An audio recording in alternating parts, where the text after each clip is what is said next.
Okay, bismillahirrahmanirrahim. Assalamualaikum warahmatullahi wabarakatuh. Saya Fatin Nurhanani binti Abu Talib, guru daripada Pusat Pengajian Al-Quran Al-Baghdadi, Cawangan Parit Bakar dan Bakri Batu Enam, Muar.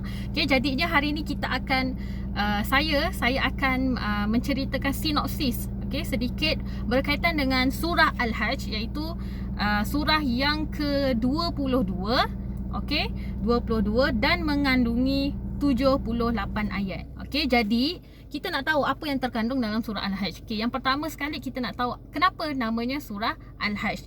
Jadinya nama surah ini ada disebut dalam ayat yang ke-27, iaitu perintah kepada Nabi Ibrahim yang menyebabkan baginda berjuang lebih 20 tahun untuk membersihkan Baitullah.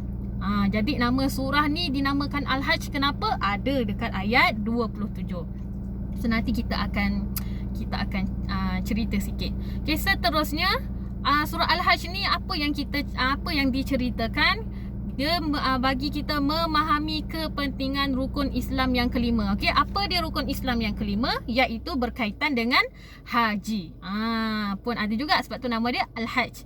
Okey, seterusnya dalam surah ini juga dia ada mengandungi tarbiyah musim haji. Tarbiyah tu apa yang pertama? Dia membuat kita sedar asal usul kita ni daripada mana. Asal usul kita daripada tanah dan air mani.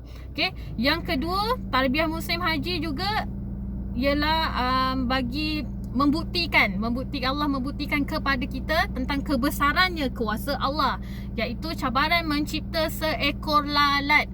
Itu ada diceritakan dekat ayat 73. Okey, jadi ada juga cerita tentang kaitan haji dan jihad. Yang itu juga ada dah cerita dalam ayat 39, 40 dan 78. Seterusnya ada juga tentang ibrah sujud sajadah. Yang selalu kita nampak tanda macam masjid punya tu kan. Iaitu pun ada dekat ayat 18 dengan ayat 77. Seterusnya ibrah takbir Aidil Adha. Kalau takbir Aidil Fitri ada dalam surah Al-Baqarah. Tapi kalau ibrah takbir Aidil Adha ada dekat surah Al-Hajj ayat 37. Okey, jadi apa yang specialnya surah ni? Dia diturunkan ada dua, Makkiyah iaitu sebelum hijrah dan Madiniyah selepas hijrah. Okey, Makkiyah ayat yang diturunkan ayat 1 hingga 24 sebelum hijrah. Jadinya ayat 25 hingga 78 diturunkan selepas hijrah, iaitu tahun pertama baginda berada di Madinah.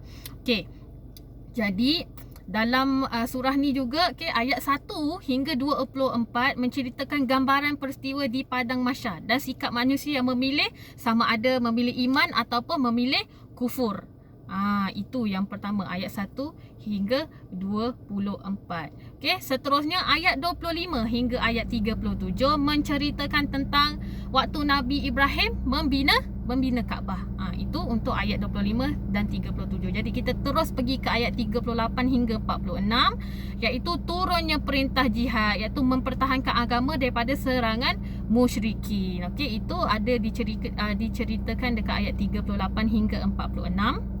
Seterusnya ayat 47 hingga 59, okey, iaitu jawapan Allah kepada yang minta azab tu turun dengan segera. Kaum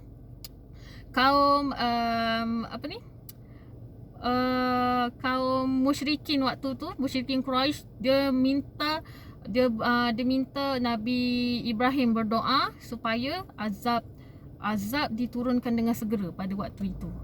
Okey.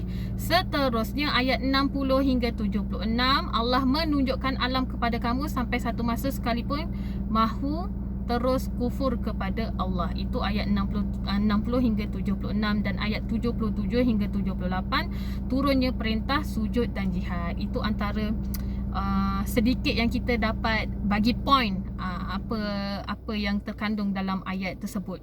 Okey, jadinya dekat surah Al-Hajj ni dia unik. Kenapa dia unik? Kerana satu-satunya surah yang turun dalam berbagai-bagai keadaan dan waktu, dan diturunkan juga di Madinah dan di Mekah. Di Madinah selepas hijrah iaitu ayat 25 hingga 78, di Mekah sebelum hijrah iaitu ayat 1 hingga 24. Okey, dan ketika perang malam hari dan siang hari, dan di dalamnya ada ayat yang muhkamat dan ayat mutasyabihat. Okey, dalam surah Al-Anbiya ni juga dia melengkapkan tentang gambarannya pada hari kiamat.